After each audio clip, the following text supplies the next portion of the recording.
Hello बच्चों, कैसे हो सब। कभी सोचा है जो आप खाना खाते हो वो न्यूट्रिएंट्स आपकी सेल्स तक कैसे पहुंचते हैं, या आप ऑक्सीजन अपनी बॉडी के अंदर लेते हो वो हर एक सेल तक कैसे पहुंचता है, या सेल के अंदर बहुत सारे वेस्ट्स बनते हैं, फॉर एग्जांपल कार्बन डाइऑक्साइड, वो सेल के बाहर कैसे आता है। कभी सोचा है इन सब चीजों के बारे में? नहीं। तो आज इस लेक्चर में मेरे साथ बने रहिए, क्योंकि आज का टॉपिक बड़ा इंटरेस्टिंग होने वाला है और हम यही चीज समझने वाले हैं कि कोई चीज सेल के अंदर और बाहर कैसे जाती है। तो वीडियो एंड तक देखना, लाइक करना, चैनल को सब्सक्राइब करना, ताकि कोई भी इंपॉर्टेंट वीडियो आपको मिस ना हो जाए। तो अब बढ़ते हैं अपने टॉपिक की तरफ, मेम्ब्रेन ट्रांसपोर्ट। पिछले लेक्चर में हमने पढ़ा था प्लाज्मा मेम्ब्रेन सेमी परमेएबल है, और ये सेमी परमेएबल नेचर इसको किससे मिलता है? इसके कंपोजिशन की वजह से। हमने क्या देखा था? प्लाज्मा मेम्ब्रेन एक लिपिड बाइलेयर है, राइट, जिसमें हर एक फॉस्फोलिपिड के दो पार्ट है, एक पोलर हेड है और non polar tails. This is the polar head of a phospholipid molecule, and these are the non-polar tails. आप इस प्लाज्मा मेम्ब्रेन को अगर देखो, इसका मेजर पार्ट जो है वो इन टेल्स का बना है। अब क्योंकि ये टेल्स नॉन पोलर है, मींस ये नॉन पोलर चीजों को अपने अंदर से जाने देगा। नॉन पोलर चीजें मतलब आपका ऑक्सीजन हो गया, कार्बन डाइऑक्साइड हो गया, या लिपिड सॉल्युबल चीजें हो गई। For example, your steroid hormones, your vitamins, fat soluble vitamins A, D, E, K। तो कोई भी non polar molecule, hydrophobic molecule, lipid soluble molecule हो, वो इस मेम्ब्रेन के आर पार जा सकता है, उसको ये मेम्ब्रेन रोकेगी नहीं। क्यों? क्योंकि इसका मेजर पार्ट जो है ये नॉन पोलर है, और लाइक डिजॉल्व्स लाइक, तो नॉन पोलर चीजें इसके थ्रू आर पार आसानी से जा सकती है। क्लियर? अब अगर एक पोलर मॉलिक्यूल इस मेम्ब्रेन के पार जाने की कोशिश करे, तो टेल मी, क्या वो जा सकता है? नहीं जा सकता। क्यों? क्योंकि पोलर मॉलिक्यूल यहाँ इन हेड्स को पार तो कर सकता है, लेकिन बीच वाला ये हाइड्रोफोबिक एनवायरनमेंट जो है वो उसको अपने पार नहीं जाने देगा। तो एक पोलर मॉलिक्यूल अगर मेम्ब्रेन के पार जाने की कोशिश करे, मेम्ब्रेन उसको रोकेगी। इसमें भी डिफरेंट तरह के पोलर मॉलिक्यूल्स हो सकते हैं, या तो ये चार्ज्ड होगा, या तो ये पोलर मॉलिक्यूल अनचार्ज होगा। चार्ज होगा मतलब आपके आयंस जैसे सोडियम, पोटेशियम, मैग्नीशियम हो गया, या आपके क्लोराइड आयंस हो गए, तो इनके ऊपर चार्ज है। ये कंप्लीटली पोलर मॉलिक्यूल्स है, इनके ऊपर जो चार्ज है, non polar layer, non polar hydrophobic layer जो हमारे प्लाज्मा मेम्ब्रेन की है, वो इसको अपने पार नहीं आने देगी। तो इन मॉलिक्यूल्स को हमारा मेम्ब्रेन रेस्ट्रिक्ट करेगा, तो ये बिना किसी हेल्प के अंदर नहीं जा सकते। यहां से तो बिल्कुल नहीं जा सकते मेम्ब्रेन के अंदर से। तो इनको क्या चाहिए? इनको हेल्प चाहिए। वो हेल्प इनको कौन प्रोवाइड करता है? वो हेल्प इनको प्रोवाइड करता है प्रोटीन्स। जब हमने प्लाज्मा मेम्ब्रेन का स्ट्रक्चर बनाया था, हमने देखा था एक तो फॉस्फोलिपिड बाइलेयर होती है और उसके अंदर बहुत सारे इंटेग्रल मेम्ब्रेन प्रोटीन्स होते हैं। तो ये प्रोटीन्स जो है ये इसीलिए इस मेम्ब्रेन में होते हैं ताकि पोलर मॉलिक्यूल्स के लिए एक रास्ता बने जिससे वो अंदर बाहर जा सके। तो ये जो हमारे चार्ज्ड पोलर मॉलिक्यूल्स है, इनको मेम्ब्रेन अपने आर पार बिल्कुल भी जाने नहीं देगी। तो ये किसके थ्रू अंदर जाएंगे? ये इन प्रोटीन्स के थ्रू अंदर जाएंगे। So without the help of a protein, these molecules can not pass the lipid bilayer. इनको ट्रांसपोर्ट होने के लिए प्रोटीन्स की जरूरत पड़ती है। अब जो ये अनचार्ज मॉलिक्यूल्स है, पोलर अनचार्ज मींस वो पोलर है। पोलर है मींस उनमें चार्ज सेपरेशन है। अगर हम उन मॉलिक्यूल्स के बॉन्ड्स को देखें तो उनमें एक इलेक्ट्रोनेगेटिव एटम होता है जो इलेक्ट्रॉन्स को अपनी तरफ खींचता है, तो उनमें थोड़ा चार्ज सेपरेशन होता है, उनमें स्लाइट पॉजिटिव नेगेटिव चार्ज होता है। लेकिन जब हम ओवरऑल एक मॉलिक्यूल को देखें तो वो न्यूट्रल होता है, उस पर कोई चार्ज नहीं होता। फॉर एग्जाम्पल आपका वाटर, वाटर कैसा होता है बेटा, इसमें ऑक्सीजन के साथ दो हाइड्रोजन होते हैं। ऑक्सीजन जो है ये बहुत ज्यादा इलेक्ट्रोनेगेटिव है, मींस ये जो इलेक्ट्रॉन्स है, शेयर्ड पेयर ऑफ इलेक्ट्रॉन्स इस बॉन्ड के बीच में, इस बॉन्ड में या इस बॉन्ड में, ये उनको अपनी तरफ खींचता है, जिससे चार्ज सेपरेशन हो जाता है। और ऑक्सीजन जो है ये थोड़ा सा नेगेटिव और हाइड्रोजन थोड़ा सा पॉजिटिव बनता है, बट ओवरऑल इस मॉलिक्यूल पे कोई चार्ज नहीं है। तो वो पोलर मॉलिक्यूल जिनके ऊपर चार्ज नहीं है, अब या तो ये छोटे हो सकते हैं या तो ये बड़े हो सकते हैं। होगा क्या अगर ये मॉलिक्यूल लार्ज है, अगेन ये इस लेयर से अंदर तो नहीं जा सकता क्योंकि इसका साइज भी बड़ा है, तो ये प्लाज्मा मेम्ब्रेन इसको अपने अंदर से नहीं जाने देगी। Again it would need a protein for its transport. Protein के बगैर इसका ट्रांसपोर्ट नहीं हो सकता। अब अगर हम इन स्मॉल अनचार्ज मॉलिक्यूल्स की बात करें, मतलब वो पोलर मॉलिक्यूल्स जो अनचार्ज है लेकिन उनका साइज बहुत छोटा है, साइज बहुत छोटा है, मेम्ब्रेन रेस्ट्रिक्ट तो करेगी लेकिन यहाँ पे एक चीज होगी, क्योंकि इनका साइज छोटा है तो ये यहाँ से अंदर आ जाएंगे और हमारा फॉस्फोलिपिड बाइलेयर, आपको पता है फॉस्फोलिपिड्स मूव करते रहते हैं, हमारा fluid nature of plasma membrane phospholipids की वजह से होता है। तो जो ही ये टेल्स मूव करती है, इनका साइज इतना छोटा है कि ये थोड़ा बहुत इन गैप्स के थ्रू अंदर जाएंगे।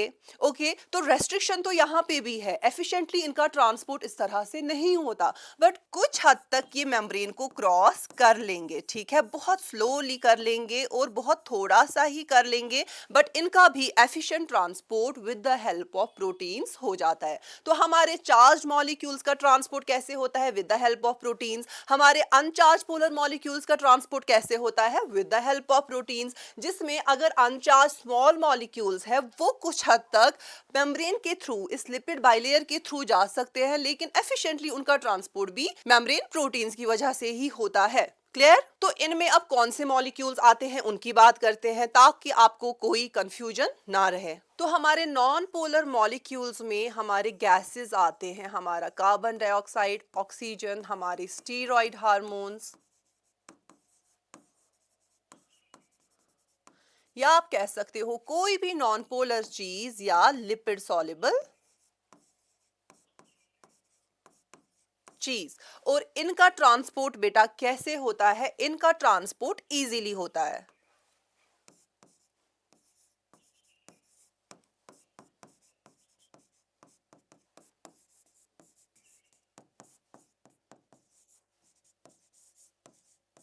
तो हमारे non polar molecules easily membrane के पार जा सकते हैं, अंदर बाहर आराम से जा सकते हैं। और उसमें हमारे कौन कौन से मॉलिक्यूल्स आते हैं? हमारे कोई भी non polar molecule, hydrophobic molecule या lipid soluble molecule, for example your gases carbon dioxide and oxygen, and the steroid hormones, vitamin A, D, E, K, जो फैट सॉल्युबल विटामिन्स है। तो ऐसा कोई भी मॉलिक्यूल जो नॉन पोलर हाइड्रोफोबिक नेचर का हो, उसको हमारा मेम्ब्रेन इजीली ट्रांसपोर्ट कर लेगी through the bilayer. Now come to the polar charged molecules, वो पोलर मॉलिक्यूल्स जिनके ऊपर चार्ज है, for example your sodium ions, potassium ions, chloride ions, magnesium ions और कैल्शियम आयंस, वो सारे मॉलिक्यूल्स जिनके ऊपर चार्ज है। क्या इनको हमारा मेम्ब्रेन अपने आर पार आने देगा?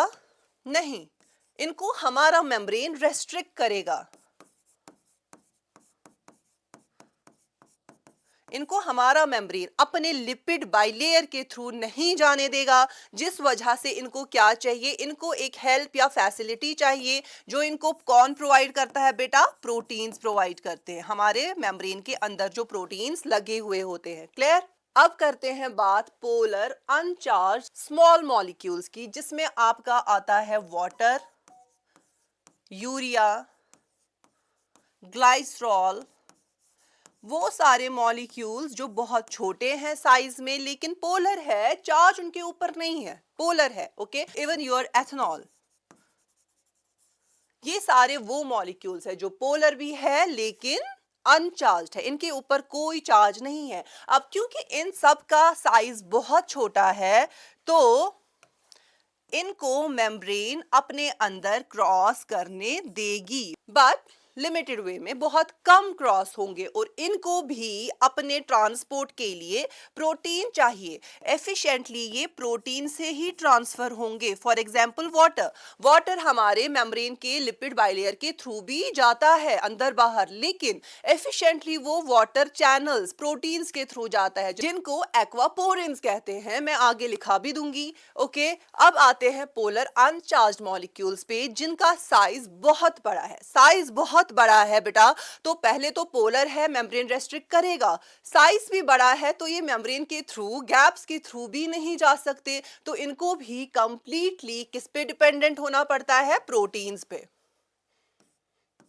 इसमें कौन कौन से मॉलिक्यूल्स आते हैं? आपका ग्लूकोज हो गया, अमाइनो एसिड्स हो गए, वो सारे मॉलिक्यूल्स जो पोलर है मगर अनचार्ज्ड है, साइज बहुत बड़ा है और इनको मेम्ब्रेन अगेन रेस्ट्रिक्ट करेगा और इनको भी प्रोटीन चाहिए इनके ट्रांसपोर्ट के लिए। I hope it is clear. ये बहुत एक इंपॉर्टेंट कॉन्सेप्ट है, आपके नीट में पूछा जाता है कौन सा मॉलिक्यूल है जिसको मेम्ब्रेन रेस्ट्रिक्ट करेगा, कौन सा मॉलिक्यूल है जिसको मेम्ब्रेन इजीली पास होने देगा। तो अगर आप ये सारी चीजें याद रखोगे तो आप हर एक क्वेश्चन का आंसर कर सकते हो। ओके, अगर आप इन चीजों के नोट्स चाहते हो, आप चाहते हो आप घर पे बैठ के इन चीजों को रिवाइज करो, तो आप हमारी व्हाट्सएप चैनल ज्वाइन कर सकते हो क्योंकि वहां पे हम उसमें ये सारी चीजें शेयर कर देंगे। ओके, तो आपसे एक सवाल पूछती हूँ, अगर ऑक्सीजन है, कार्बन डाइऑक्साइड है, आप मुझे बताइए क्या ये मेम्ब्रेन के आर पार आसानी से जाएंगे या इनको रेस्ट्रिक्शन होगी, इनको प्रोटीन चाहिए? तो ये बेटा मेम्ब्रेन के थ्रू इजीली पास हो जाएंगे, इनको कोई भी ट्रांसपोर्ट प्रोटीन की जरूरत नहीं है, ये लिपिड बाइलेयर के थ्रू आसानी से क्रॉस हो जाएंगे। अब अगर मैं पूछूं आपसे ग्लूकोज के बारे में, ग्लूकोज के बारे में आपको क्या लगता है? ग्लूकोज आसानी से जाएगा या इसको एक ट्रांसपोर्ट प्रोटीन की जरूरत है? इसको एक ट्रांसपोर्ट प्रोटीन की जरूरत है।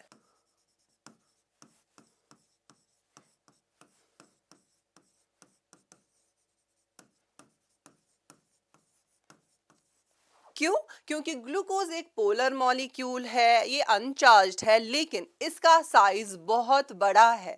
साइज बड़ा होने की वजह से ये लिपिड मेम्ब्रेन के थ्रू नहीं जा सकता, इसका पोलर नेचर भी है, तब भी इसको मेम्ब्रेन रेस्ट्रिक्ट करेगा, तो इसको ट्रांसपोर्ट करने के लिए एक प्रोटीन की जरूरत पड़ती है। देन अगर मैं कहूं यूरिया, वाटर, इनको मेम्ब्रेन इजीली अपने अंदर बाहर जाने देगा या इनको भी प्रोटीन की जरूरत पड़ेगी? तो इनको बेटा प्रोटीन की जरूरत पड़ती है फॉर दियर एफिशिएंट ट्रांसपोर्ट, लेकिन ये कुछ हद तक मेम्ब्रेन का लिपिड बाइलेयर भी क्रॉस कर पाते हैं। क्यों? क्योंकि इनका साइज छोटा होता है, इनका साइज बहुत स्मॉल होता है और ये उन गैप्स के थ्रू थोड़ा बहुत अंदर जा पाते हैं, ये जा सकते हैं, बट एफिशिएंट ट्रांसपोर्ट के लिए इनको भी प्रोटीन चाहिए।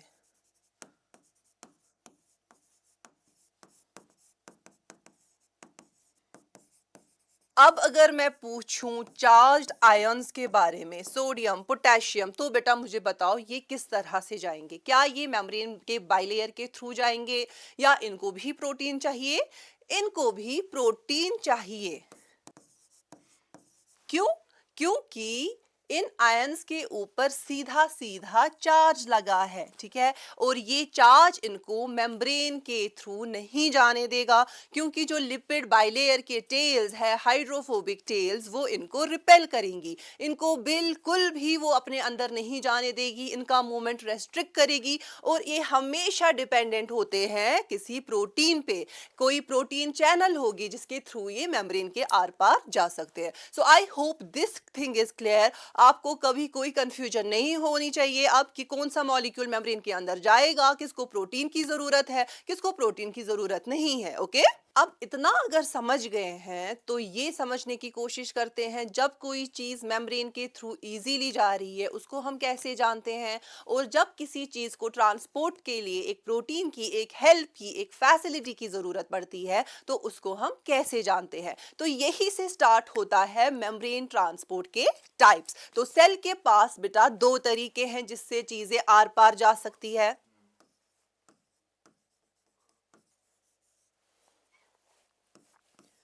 एक हो गया पैसिव ट्रांसपोर्ट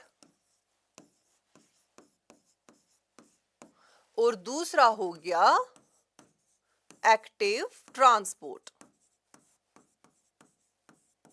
हमारे मेम्ब्रेन के थ्रू चीजें जाती हैं दो तरीकों से, या तो वो ट्रांसपोर्ट पैसिव होगा या तो वो ट्रांसपोर्ट एक्टिव होगा। उसका क्या मतलब है? उसके लिए आपको समझना पड़ेगा बेटा कॉन्सेंट्रेशन ग्रेडियंट क्या होता है।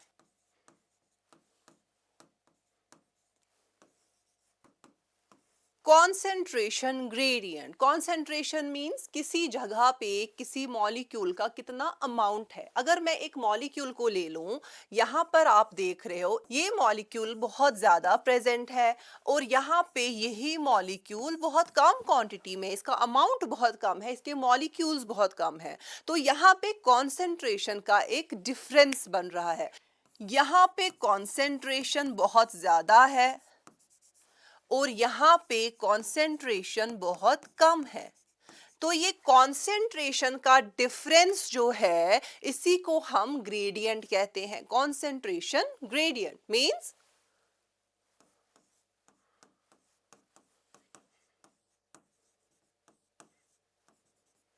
डिफरेंस इन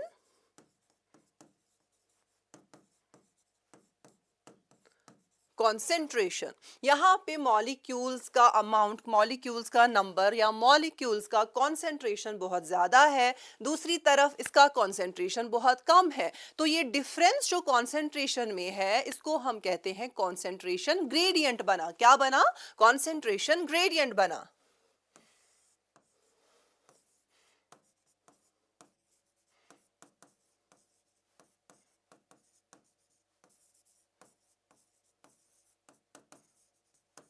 तो बेटा अब एक यूनिवर्सल लॉ है जो आपको याद रखना पड़ेगा। ये यूनिवर्सल लॉ क्या है? यूनिवर्सल लॉ है जब भी कॉन्सेंट्रेशन में डिफरेंस हो, एक कॉन्सेंट्रेशन ग्रेडियंट बना हो, तो मॉलिक्यूल्स हमेशा कोशिश करते हैं to move from the area of their high concentration to the area of their low concentration. Means universal law क्या है? Molecules move from the area of high concentration to low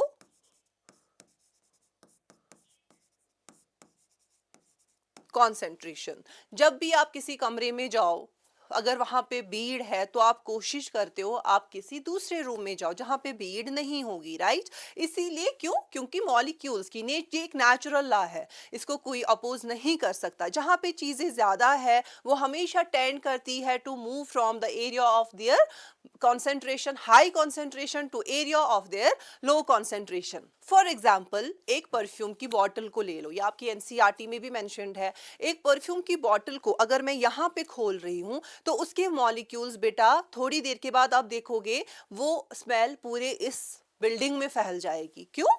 क्यों फैलती है? क्योंकि एक नेचुरल लॉ है, molecules हमेशा move करेंगे from area of high concentration to area of low concentration. अब परफ्यूम की बॉटल के अंदर परफ्यूम के मॉलिक्यूल्स बहुत ज्यादा कॉन्सेंट्रेशन में है, बहुत ज्यादा अमाउंट में है, और बाहर उसका कॉन्सेंट्रेशन बहुत कम है। तो जो ही आप वो बॉटल खोलते हो वो मॉलिक्यूल्स लो कॉन्सेंट्रेशन की तरफ मूव करने लगते हैं, और आप देखते हो ये मॉलिक्यूल्स पहले मूव करेंगे इस रूम में, फिर इस रूम के बाहर जाएंगे और धीरे धीरे करके पूरे इस बिल्डिंग में फैल जाएंगे। तब तक फैलेंगे जब तक कि ये कॉन्सेंट्रेशन इक्वल ना हो जाए। अब एक दूसरी एग्जांपल लेते हैं ऑक्सीजन की। आप ऑक्सीजन बेटा एटमॉस्फेयर से अंदर लेते हो, है ना? आप सांस लेते हो, आपकी लंग्स में ऑक्सीजन चली जाती है, तो फिर वो ऑक्सीजन कहाँ पहुंचती है? वो ब्लड में जाती है। ब्लड के थ्रू फिर वो हर एक सेल में जाती है। कैसे जाती है?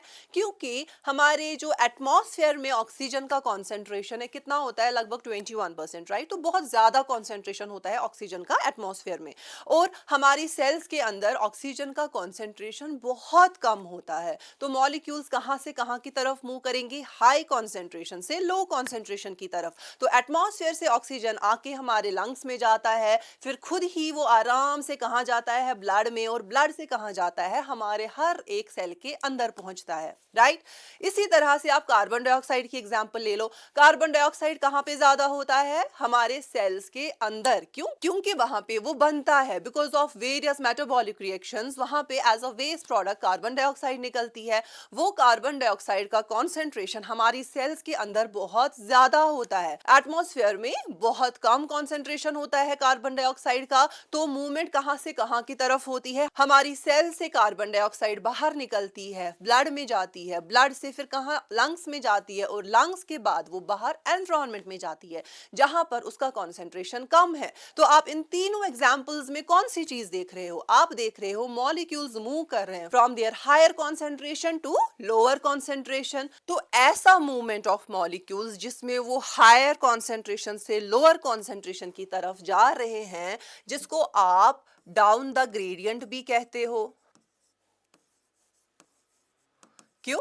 क्योंकि हाई से लो की तरफ मूवमेंट हो रहा है। आप देखो यहाँ पे मॉलिक्यूल्स का कॉन्सेंट्रेशन ज्यादा है, यहाँ पे मॉलिक्यूल्स का कॉन्सेंट्रेशन कम है। तो मॉलिक्यूल्स मूव कर रहे हैं ज्यादा कॉन्सेंट्रेशन से कम कॉन्सेंट्रेशन की तरफ, तो डाउन द ग्रेडियंट, क्योंकि ये ग्रेडियंट बनाना हाई टू लो, तो हाई से लो की तरफ ये जा रहा है, तो molecules down the gradient move कर रहे हैं। इसी को आप डाउनहिल मूवमेंट भी कह सकते हो। डाउनहिल मूवमेंट मतलब अगर आप एक पहाड़ पे बैठे हो, पहाड़ के ऊपर हो, आप देखो, आप जब नीचे आते हो पहाड़ से, आपको ज्यादा एनर्जी खर्च करनी नहीं पड़ती। इनफैक्ट आप खुद ही नीचे पहुंच जाते हो, आप कोई मेहनत नहीं करते। अगर आप साइकिल चलाओगे, यहां से नीचे आने में आपको कोई भी मेहनत नहीं करनी पड़ेगी। लेकिन जब आप यहां से ऊपर की तरफ जाना चाहो, पहाड़ी के ऊपर जाना चाहो, है ना, तब आपको मेहनत लगती है। लेकिन यहाँ पे आपको कोई मेहनत नहीं लग रही, क्योंकि आप हाई से लो की तरफ जा रहे हो। तो इसीलिए इसको क्या बोलते हैं बेटा? Downhill movement. तो मॉलिक्यूल्स जब हाई कॉन्सेंट्रेशन से लो कॉन्सेंट्रेशन की तरफ जाते हैं, उसको हम डाउनहिल मूवमेंट कहते हैं या डाउन द ग्रेडियंट कहते हैं। तो ऐसा मूवमेंट जहां पे डाउनहिल मूवमेंट हो रही है, जहां पे मॉलिक्यूल्स मूव कर रहे हैं from area of their high concentration to area of low concentration, या डाउनहिल मूवमेंट हो रही है, या मूवमेंट हो रही है डाउन द ग्रेडियंट, जिसमें कोई एनर्जी यूज नहीं होती बेटा, उसको हम कहते हैं पैसिव ट्रांसपोर्ट। क्या कहते हैं? उसको हम कहते हैं पैसिव ट्रांसपोर्ट। हमारे ट्रांसपोर्ट के कितने टाइप्स है बेटा? दो टाइप्स है, पैसिव ट्रांसपोर्ट और एक्टिव ट्रांसपोर्ट। पैसिव ट्रांसपोर्ट वो ट्रांसपोर्ट है जिसमें molecules down the gradient move करते हैं।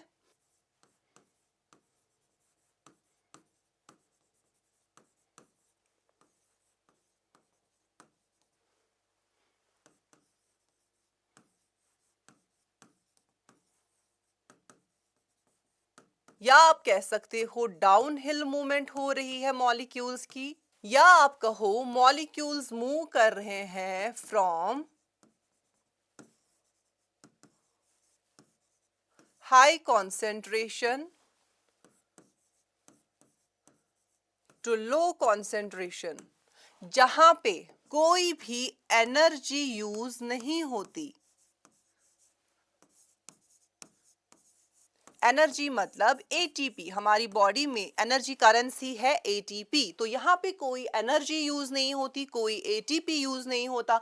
मॉलिक्यूल्स मूव करते हैं as per the natural law from higher concentration to low concentration. Molecules का हो रहा है डाउनहिल मूवमेंट, या मॉलिक्यूल्स मूव कर रहे हैं डाउन द ग्रेडियंट। इस केस में कोई एनर्जी का यूज नहीं होता, और इसी को हम क्या कहते हैं? इसी को हम पैसिव ट्रांसपोर्ट कहते हैं।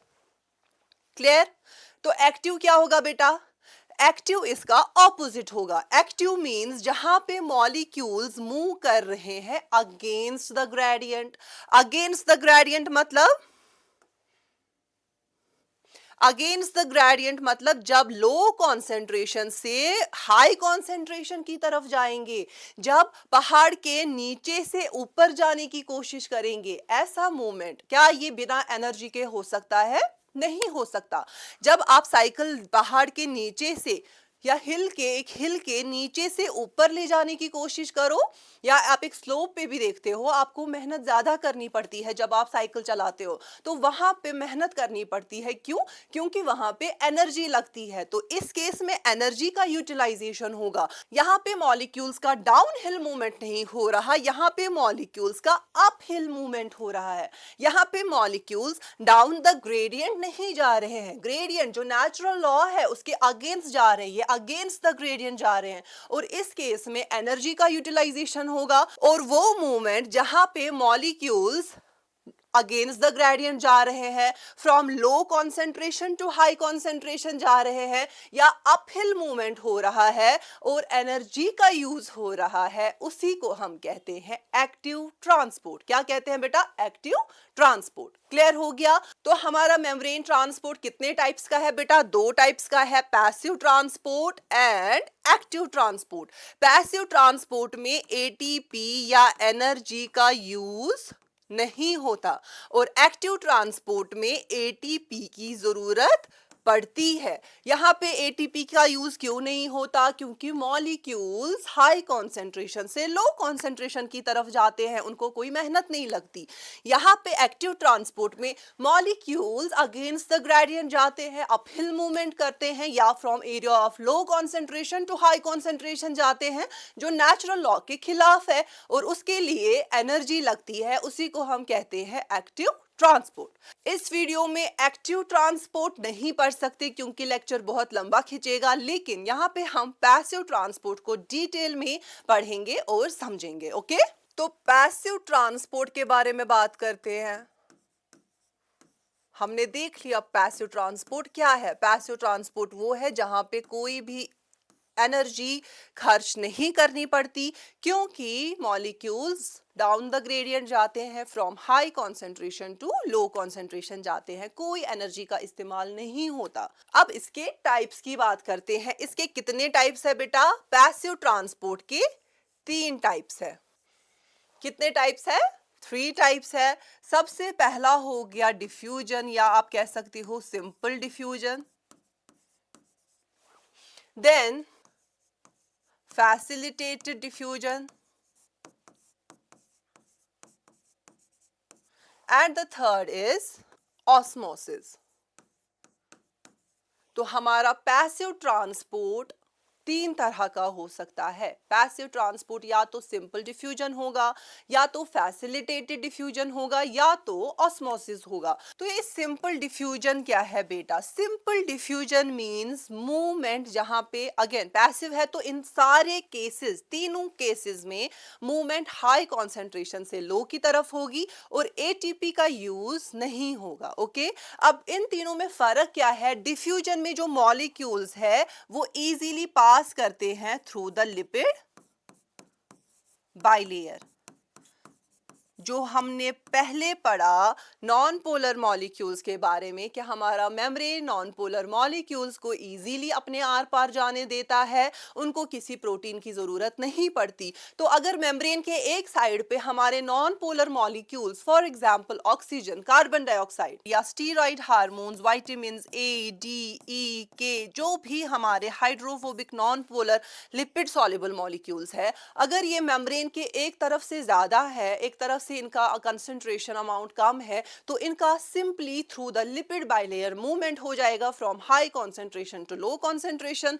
लिपिड बाइलेयर के थ्रू हो रहा है, क्योंकि लिपिड बाइलेयर इन मॉलिक्यूल्स को अपने थ्रू आराम से जाने देता है, कोई रिपल्शन, कोई हिंड्रेंस कॉज नहीं करता, और मॉलिक्यूल्स इजीली डिस्ट्रीब्यूट हो जाते हैं। तब तक डिस्ट्रीब्यूट हो जाएंगे जब तक कॉन्सेंट्रेशन दोनों साइड से इक्वल नहीं होगा। तो जब भी हम डिफ्यूजन बोलते हैं, मींस लिपिड बाइलेयर के थ्रू जो मॉलिक्यूल्स जाते हैं, और लिपिड बाइलेयर के थ्रू कौन से मॉलिक्यूल्स जाएंगे? सिर्फ हमारे non polar molecules. For example oxygen है, कार्बन डाइऑक्साइड है। अब समझ में आया, हमारे ऑक्सीजन, कार्बन डाइऑक्साइड की मूवमेंट के लिए कोई एनर्जी नहीं लगती, वो कैसे खुद ही हमारी सेल्स के अंदर ऑक्सीजन पहुंच जाती है, कैसे कार्बन डाइऑक्साइड सिंपली हमारी सेल से बाहर आके एनवायरनमेंट में हम छोड़ देते हैं। तो this is the mechanism behind that. It is a passive transport movement होता है, हाई कॉन्सेंट्रेशन से लो कॉन्सेंट्रेशन की तरफ कोई एनर्जी का यूज नहीं होता, और डिफ्यूजन है मींस लिपिड बाइलेयर के थ्रू का चीजें जा रही है। क्लियर? अब फैसिलिटेटेड डिफ्यूजन क्या है बेटा? फैसिलिटेटेड डिफ्यूजन, यहाँ पे भी डिफ्यूजन है। डिफ्यूजन है मींस मेम्ब्रेन के आर पार जा रहे हैं चीजें, लेकिन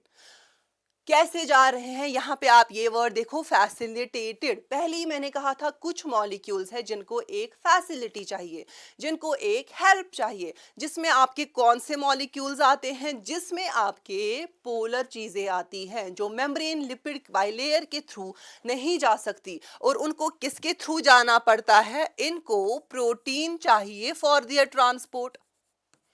ये प्रोटीन के थ्रू जाएंगे, जो हमारे मेम्ब्रेन के अंदर इंटेग्रल मेम्ब्रेन प्रोटीन्स लगे हुए हैं, उनके थ्रू इनका ट्रांसपोर्ट हो जाएगा। हाई कॉन्सेंट्रेशन से लो कॉन्सेंट्रेशन की तरफ हो रहा है, कोई एनर्जी यूज नहीं हो रही है, लेकिन ये लिपिड बाइलेयर के थ्रू नहीं जा रही है। लिपिड बाइलेयर के थ्रू जो जाएगा उसको हम सिंपल डिफ्यूजन कहते हैं। यहाँ पे थ्रू प्रोटीन्स हो रहा है तो इसको हम फैसिलिटेटेड डिफ्यूजन कहते हैं बेटा। और ये किन मॉलिक्यूल्स के लिए हो रहा है? हमारे पोलर मॉलिक्यूल्स के लिए। फॉर एग्जाम्पल हमारा ग्लूकोज हो गया,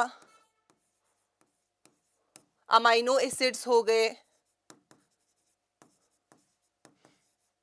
या हमारे आयंस, सोडियम पोटेशियम आयंस, जो भी पोलर चीजें हैं वो फैसिलिटेटेड डिफ्यूजन के थ्रू ही हमारे मेम्ब्रेन के आर पार जा सकती है। यहाँ पे अगेन मैं रिपीट करूंगी, जो पोलर मॉलिक्यूल स्मॉल साइज के हैं, for example water, urea, glycerol, ethanol, वो डिफ्यूजन, सिंपल डिफ्यूजन से भी कुछ हद तक मेम्ब्रेन के पार जाएंगे, लेकिन एफिशिएंट ट्रांसपोर्ट उनका भी फैसिलिटेटेड डिफ्यूजन के थ्रू ही होगा। और मैंने कहा था यहाँ पे प्रोटीन की जरूरत पड़ती है, और हर मॉलिक्यूल के लिए एक स्पेसिफिक प्रोटीन होता है। फॉर एग्जांपल वाटर के लिए एक स्पेसिफिक प्रोटीन है जो उसको ले जाता है अंदर बाहर, जिसका नाम है एक्वा पोरिन। या आपके नीट में पूछा जाता है बेटा, वाटर के लिए कौन सी एक स्पेसिफिक प्रोटीन या प्रोटीन चैनल है जो उसके मेम्ब्रेन, जो उसको मेम्ब्रेन के थ्रू जाने देती है या ट्रांसपोर्ट कराती है, उसको बोलते हैं एक्वा पोरिन। और हर एक मॉलिक्यूल के लिए अपना एक स्पेसिफिक ट्रांसपोर्ट प्रोटीन रहता है। तो फैसिलिटेटेड डिफ्यूजन में प्रोटीन चाहिए, प्रोटीन स्पेसिफिक होते हैं। और यहाँ पे आप बेटा याद रखोगे दो तरह के प्रोटीन होते हैं। कितने टाइप्स के? दो टाइप्स के। कौन कौन से? एक तो चैनल प्रोटीन हो सकता है, या तो कैरियर प्रोटीन हो सकता है। इसको हम आगे की स्लाइड्स में देखेंगे कि कैरियर प्रोटीन, चैनल प्रोटीन क्या है, इनमें डिफरेंस क्या है। अब हम आते हैं तीसरे टाइप पे, जो है ऑस्मोसिस। ऑस्मोसिस क्या है बेटा? Osmosis is again a passive transport of what? Passive transport of water. अभी तक हमने सिंपल डिफ्यूजन और फैसिलिटेटेड डिफ्यूजन में सल्यूट्स की बात की कि कौन सा सल्यूट अंदर जा रहा है, बाहर जा रहा है, कैसे जा रहा है। अब हम ऑस्मोसिस में किसकी बात करते हैं? सॉल्वेंट की बात करते हैं, वाटर की बात करते हैं। तो यहाँ पे किसका मूवमेंट हो रहा है बेटा? यहाँ पे मूवमेंट होता है वाटर का। वाटर का मूवमेंट कहाँ से कहाँ की तरफ? From its high concentration to low concentration. Again the same thing, high to low concentration. पानी का कॉन्सेंट्रेशन जहां पे ज्यादा होगा वहां से पानी मूव करेगा टुवर्ड्स इट्स लो कॉन्सेंट्रेशन। यहाँ पे वाटर की कॉन्सेंट्रेशन जहां पे ज्यादा है वहां से मूव करेगा water towards that side जहां पे पानी का कॉन्सेंट्रेशन कम है। So in osmosis there occurs the movement of solvent, और you can say water, from high to low concentration. इसको आप और एक तरह से भी याद रख सकते हो, movement of water from low solute concentration to high solute concentration। Means ऐसा सॉल्यूशन जहां पे सोल्यूट का कॉन्सेंट्रेशन कम है। सोल्यूट कम होगा तभी पानी ज्यादा होगा। तो मूवमेंट होती है फ्रॉम लो सोल्यूट कॉन्सेंट्रेशन और high water concentration to high solute concentration और लो वाटर कॉन्सेंट्रेशन। आप इसको इस तरह से भी याद रख सकते हैं to avoid any confusion, movement of water from a hypotonic solution to hypertonic solution। तो ये डिफरेंट तरीके हैं ऑस्मोसिस को याद रखने के। ऑस्मोसिस में वाटर का मूवमेंट होता है from high water concentration to low water concentration, और movement of water from low solute concentration to high solute concentration, जिसका मतलब है movement of water from hypotonic solution to hypertonic solution. Hypotonic solution is the same thing, जहां पे solute का concentration कम है, और मूवमेंट कहां से होता है, लो सोल्यूट कॉन्सेंट्रेशन और hypotonic solution to hypertonic solution. आप इस तरह से याद रखोगे तो कभी भी आपको कंफ्यूजन नहीं होगी। तो again osmosis is a passive transport.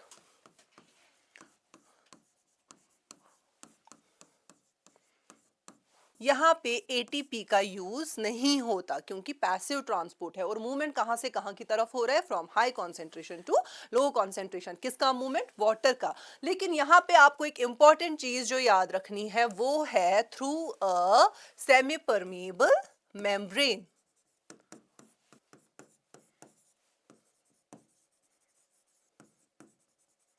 अगर हम विदाउट अ मेम्ब्रेन वाटर के मूवमेंट को देखें from high concentration to low concentration, it would be diffusion. यहाँ पे presence of semi permeable membrane is an essential condition. हम तब कहते हैं ऑस्मोसिस हो रहा है जब यहाँ पे सेमी परमिएबल मेम्ब्रेन प्रेजेंट होगा, only then water will move. तो बेटा एक बार आप इस पीपीटी को देख लो ताकि आपके सारे कॉन्सेप्ट्स क्लियर हो जाएं। हमारा मेम्ब्रेन ट्रांसपोर्ट दो तरह का है, passive transport and active transport. Passive transport is that transport where no energy or ATP is utilized or required. Active transport is the opposite, जहां पे हमें ATP की एनर्जी की जरूरत पड़ती है। क्यों? क्योंकि एक्टिव ट्रांसपोर्ट में मॉलिक्यूल्स मूव करते हैं from low concentration to high concentration. It is an uphill movement, the molecules are moving against their gradient. लेकिन पैसिव ट्रांसपोर्ट जिसको आज हम डिटेल में पढ़ रहे हैं, इसमें मूवमेंट होता है कहां से कहां की तरफ, from high concentration to low concentration. कोई एटीपी यूज नहीं होता। इसके तीन टाइप्स है, simple diffusion, facilitated diffusion and osmosis. Diffusion as you can see here, the molecules are moving through the lipid bilayer. यहाँ पे ये किन मॉलिक्यूल्स के लिए होता है डिफ्यूजन, नॉन पोलर और हाइड्रोफोबिक और लिपिड सॉल्युबल मॉलिक्यूल्स के लिए, जो directly through the lipid bilayer move करते हैं। इनको किसी भी हेल्प की, किसी भी फैसिलिटी की, किसी भी प्रोटीन की जरूरत नहीं पड़ती। मॉलिक्यूल मूव करते हैं from their high concentration to low concentration directly through the lipid bilayer. इसको हम कहते हैं डिफ्यूजन या simple diffusion. Then there is this facilitated diffusion, जहां पे हमें प्रोटीन्स की जरूरत पड़ती है। बिना हेल्प के हमारा मॉलिक्यूल मेम्ब्रेन को क्रॉस नहीं कर सकता। क्यों? क्योंकि उसका नेचर नॉन पोलर नहीं पोलर होता है। पोलर होता है तो हमारा लिपिड बाइलेयर उसको आर पार नहीं जाने देता, तो उसको थ्रू अ चैनल और कैरियर प्रोटीन, उसको एक प्रोटीन चाहिए, वो प्रोटीन के थ्रू ही मेम्ब्रेन को पास कर सकता है। तो इसी को, जहां पे हमें मूवमेंट के लिए हमारे मॉलिक्यूल को एक प्रोटीन की जरूरत पड़ती है, उसी को हम कहते हैं facilitated diffusion. Then there is this osmosis, जहां पे मूवमेंट किसका होता है, वाटर का होता है through a semi permeable membrane. बीच में एक सेमी परमिएबल मेम्ब्रेन रख दो तो पानी का मूवमेंट हमेशा हो जाएगा from its high concentration to low concentration, या from low solute hypotonic solution to high solute या हाइपरटोनिक सोल्यूशन की तरफ। So this is osmosis. Let's move on to the next slide now. बात करते हैं सिंपल डिफ्यूजन की। आप यहाँ पे देख सकते हो बेटा, simple diffusion is the passive movement of molecules और particles from an area of higher concentration to an area of lower concentration. यहाँ पे एक मॉलिक्यूल ज्यादा कॉन्सेंट्रेशन में है, अगर ये बाहर वाला साइड है, for example this is the extra cellular fluid and this is the intracellular fluid, तो एक ग्रेडियंट बन रहा है और मॉलिक्यूल्स मूव कर रहे हैं from high concentration to low concentration. कब तक? जब तक एक इक्विलिब्रियम रीच नहीं होता, जब तक मॉलिक्यूल्स का इक्वल डिस्ट्रीब्यूशन नहीं हो रहा। यहाँ पे मॉलिक्यूल्स कहाँ से मूव कर रहे हैं? Directly through the lipid bilayer. So it is the movement of molecules from high to low concentration, occurs down the gradient, no energy is needed. It stops at equilibrium when the concentration on both sides becomes equal. It is a direct membrane movement, means कोई भी protein की जरूरत नहीं पड़ती, lipid bilayer के through हमारे molecules move करते हैं। और ये किन मॉलिक्यूल्स के लिए होता है बेटा? Small non polar molecules move by simple diffusion. For example carbon dioxide, oxygen, fatty acids, your steroid hormones and your fat soluble vitamins. So all the non-polar molecules are going to cross the membrane through the lipid bilayer. उनको किसी भी protein की जरूरत नहीं पड़ती है, and this is called simple diffusion. Okay, this is simple diffusion. Let's move on. Now coming to the facilitated diffusion, what did I say? I said इसमें protein की जरूरत पड़ती है। एक मॉलिक्यूल बिना प्रोटीन की हेल्प के मेम्ब्रेन पास नहीं कर सकता। कौन से मॉलिक्यूल्स? वो मॉलिक्यूल्स जो पोलर है और साइज बहुत बड़ा है, या वो मॉलिक्यूल जो पोलर है जिनके ऊपर चार्ज है, means glucose, amino acids, your cations, anions, ठीक है, potassium, sodium, these all need help. They can not go through the membrane through this lipid bilayer, they need a protein. Some substances can not pass directly through the lipid bilayer, they move with the help of transport proteins. And facilitated diffusion is passive. Again यहाँ पे कोई energy का use नहीं होता, and transport proteins are highly specific. ये सारी बातें मैंने आपको ऑलरेडी बता दी है। तो यहाँ पे आप देख रहे हो एक मॉलिक्यूल का हाई कॉन्सेंट्रेशन अगर बाहर वाले साइड से है या अंदर वाले किसी भी साइड से है, एक तरफ से हाई कॉन्सेंट्रेशन है और दूसरी तरफ से लो कॉन्सेंट्रेशन है। मॉलिक्यूल्स हाई कॉन्सेंट्रेशन से लो कॉन्सेंट्रेशन की तरफ आएंगे, मूव करेंगे, लेकिन इस लिपिड बाइलेयर के थ्रू वो पास नहीं होंगे because of their polar charge nature. Okay, तो ये कहाँ से मूव करेंगे? ये इस प्रोटीन के थ्रू मूव करेंगे। किसके थ्रू मूव करेंगे बेटा? प्रोटीन के थ्रू मूव करेंगे। ये वो इंटेग्रल मेम्ब्रेन प्रोटीन्स है जो हमारी लिपिड बाइलेयर में एम्बेडेड होते हैं, हमारे इंट्रिंसिक और इंटेग्रल मेम्ब्रेन प्रोटीन्स। और इनका काम क्या है? अलाउ कराना इन पोलर मॉलिक्यूल्स को जो मेम्ब्रेन के थ्रू नहीं जा सकते, इसके थ्रू उनका ट्रांसपोर्ट हो जाता है। क्लियर? अब एज आई सेड, ये प्रोटीन्स दो तरह के हो सकते हैं। कौन से दो तरह के हो सकते हैं? Either it would be a channel protein और अ कैरियर प्रोटीन। या तो ये चैनल प्रोटीन होगा या तो ये कैरियर प्रोटीन होगा। ठीक है, तो फैसिलिटेटेड डिफ्यूजन हो जाता है with the help of a protein. और ये प्रोटीन दो तरह का हो सकता है, या तो ये चैनल प्रोटीन होगा या तो ये कैरियर प्रोटीन होगा। चैनल नाम से ही पता चल रहा है क्या है, तो इट इज अ टनल। आप इसको टनल भी कह सकते हो, आप इसको टनल प्रोटीन भी कह सकते हो। ये एक टनल की तरह होता है। सबने टनल देखी है, राइट?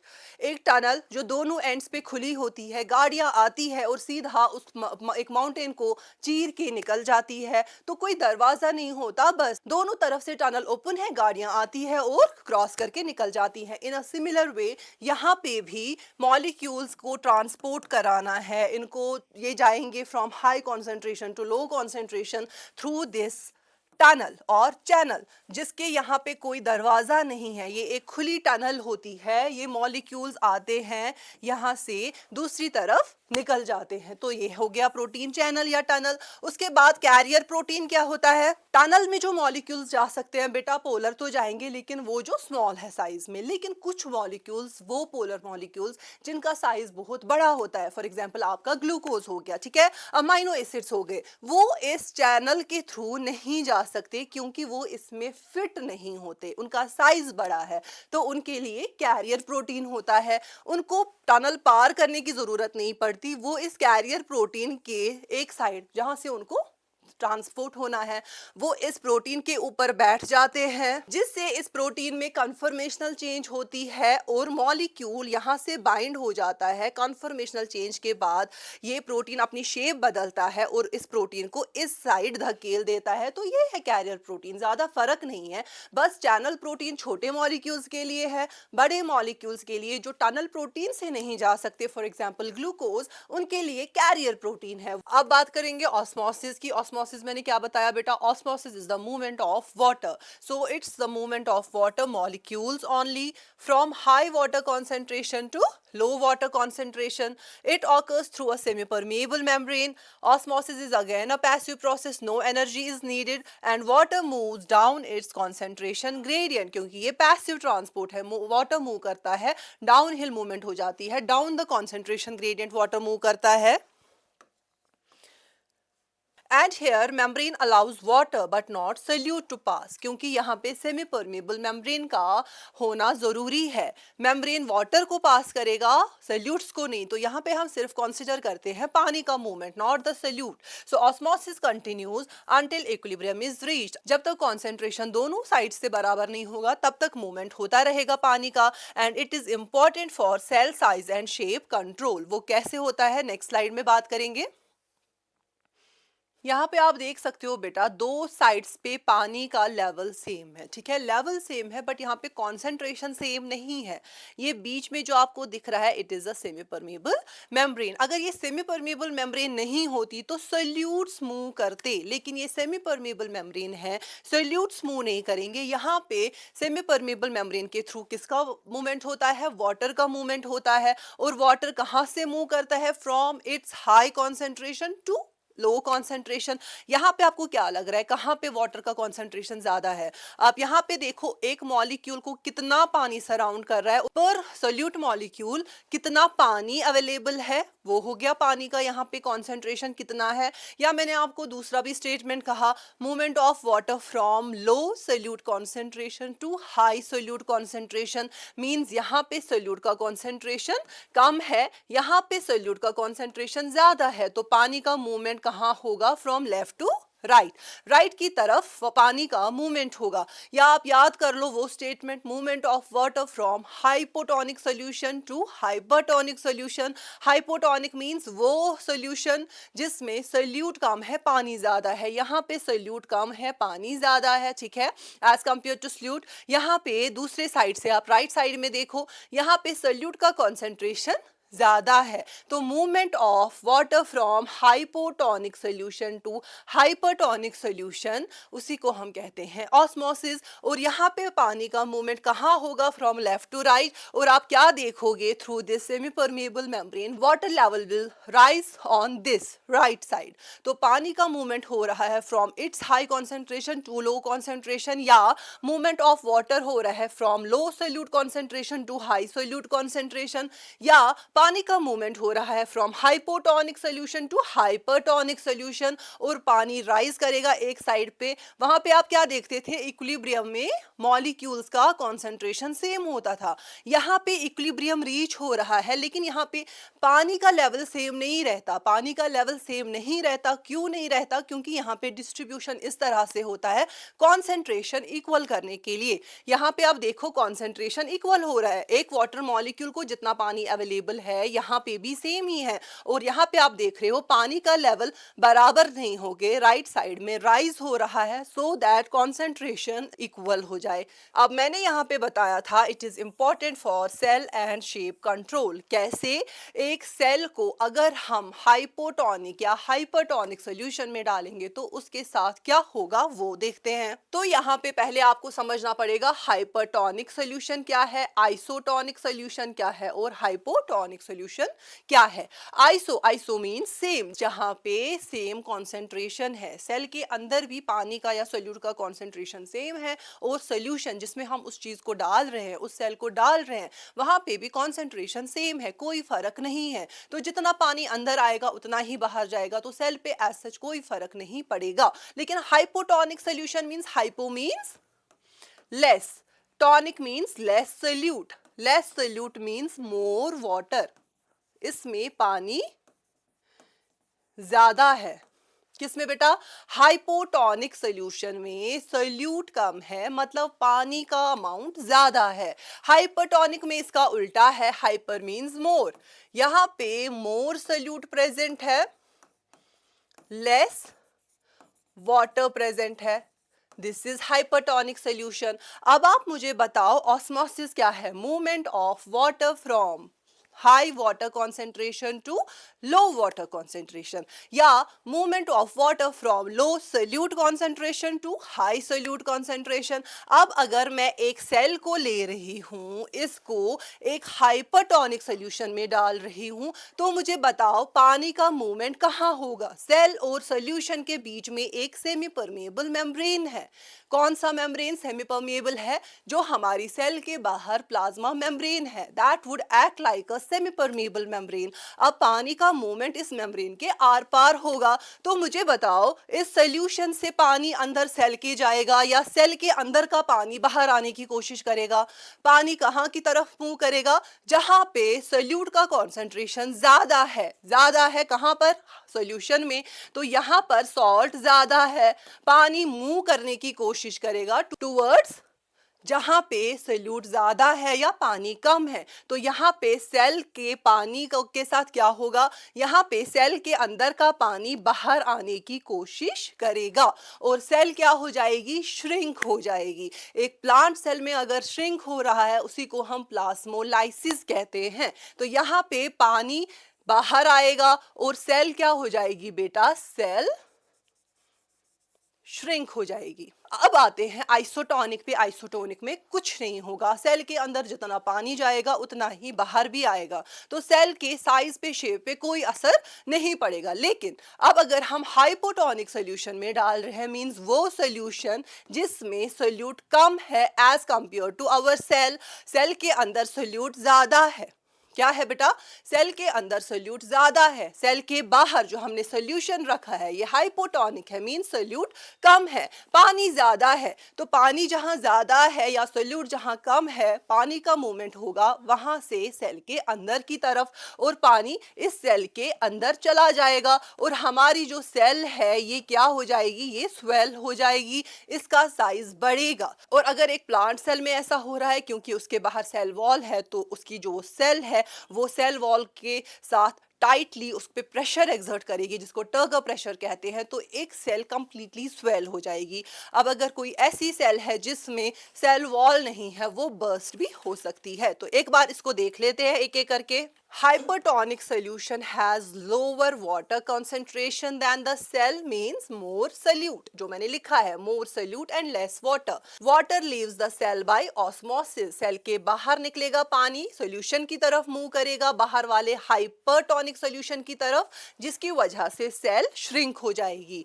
प्लांट सेल में इसकी वजह से हो जाती है एक इंपॉर्टेंट चीज, प्लाज्मोलाइसिस, जहां पर सेल के अंदर जो प्रोटोप्लास्ट है वो श्रिंक हो जाता है, क्योंकि बाहर सेल वॉल है। सेल वॉल के साथ कुछ नहीं होता, सेल वॉल तो वैसा ही रहता है, लेकिन अंदर जो प्रोटोप्लास्ट है वो श्रिंक हो जाता है। उस प्रोसेस को कहते हैं plasmolysis. Then we have isotonic solution, जहां पे इक्वल वाटर कॉन्सेंट्रेशन होता है inside and outside the cell. Okay, why? Because यहाँ पे इक्वल सोल्यूट प्रेजेंट होता है दोनों साइड पे and water moves in and out equally. Then hypotonic solution क्या है? वो जिसमें हायर वाटर कॉन्सेंट्रेशन है। आप देखो, ज्यादा वाटर कॉन्सेंट्रेशन है मतलब लेस सोल्यूट है। ओके, लेस सोल्यूट है मतलब वाटर एंटर करेगा सेल के अंदर by osmosis and cell is going to swell and may burst. अगर ये एक एनिमल सेल है, ये बर्स्ट हो सकती है। क्यों? क्योंकि उसके बाहर सेल वॉल प्रेजेंट नहीं है जो उसको फर्दर बढ़ने से रोकेगा, तो वो कॉन्टिन्यूसली स्वेल होती जाएगी और बर्स्ट हो जाएगी। Plant cell becomes turgid. Turgid means जहां पे एक सेल पूरा एक प्रेशर के साथ, एक पूरा प्रेशर एक्सर्ट करता है प्रोटोप्लास्ट किस पे? सेल वॉल पे। प्लाज्मा मेम्ब्रेन सेल वॉल के साथ बिल्कुल पुश करती है, उसी को हम कहते हैं सेल टर्जिड हो जाती है, पूरी स्वेल हो जाती है। तो ये तीन केसेस है ऑस्मोसिस के, hypotonic solution, hypotonic solution and isotonic solution. तीनों सॉल्यूशन में सेल के साथ क्या होगा, ये एक बहुत इंपॉर्टेंट चीज है जो आपको नीट में भी पूछी जाती है और एग्जाम्स में भी पूछी जाती है। तो सेल कहाँ पे श्रिंक होगी, कब वो स्वेल होगी, ये चीज आपको आई होप समझ में आ गया हो। तो ये था ऑस्मोसिस, डिफ्यूजन, फैसिलिटेटेड डिफ्यूजन, जो तीनों पैसिव ट्रांसपोर्ट के टाइप्स है। तीनों में मॉलिक्यूल्स मूव करते हैं from high concentration to low concentration और कोई एनर्जी नहीं लगती। अब कुछ मॉलिक्यूल्स डायरेक्ट लिपिड बाइलेयर के थ्रू मूव करते हैं, उसको बोलते हैं सिंपल डिफ्यूजन। कुछ को प्रोटीन्स की जरूरत पड़ती है ट्रांसपोर्ट होने के लिए, दैट इज फैसिलिटेटेड डिफ्यूजन, जिसमें भी दो तरह के प्रोटीन हो सकते हैं। या तो ये टनल प्रोटीन होगा जिसके थ्रू मॉलिक्यूल जाएगा, छोटे पोलर मॉलिक्यूल्स के लिए यूज होता है, और कैरियर प्रोटीन बड़े लार्ज मॉलिक्यूल्स के लिए, जहां पे मॉलिक्यूल हमारे प्रोटीन के साथ बाइंड होता है, प्रोटीन में कॉन्फॉर्मेशनल चेंज होती है और मॉलिक्यूल दूसरे साइड को ट्रांसपोर्ट किया जाता है। देन ऑस्मोसिस है मूवमेंट ऑफ वाटर, जिसमें आपने तीनों कंडीशंस देखी। हाइपोटोनिक में क्या हो जाएगा एक सेल के साथ, हाइपरटोनिक सॉल्यूशन में क्या हो जाएगा। तो this was the passive transport. Next lecture में हम एक्टिव ट्रांसपोर्ट को डिटेल में पढ़ेंगे। तो इस वीडियो को लाइक करना, चैनल चैनल को सब्सक्राइब करना। कोई भी क्वायरी है, कमेंट है, कंफ्यूजन है, आप हमें मैसेज कर सकते हो, हमारे व्हाट्सएप चैनल को ज्वाइन कर सकते हो जहां पे आपको ये सारे नोट्स मिलेंगे। So that was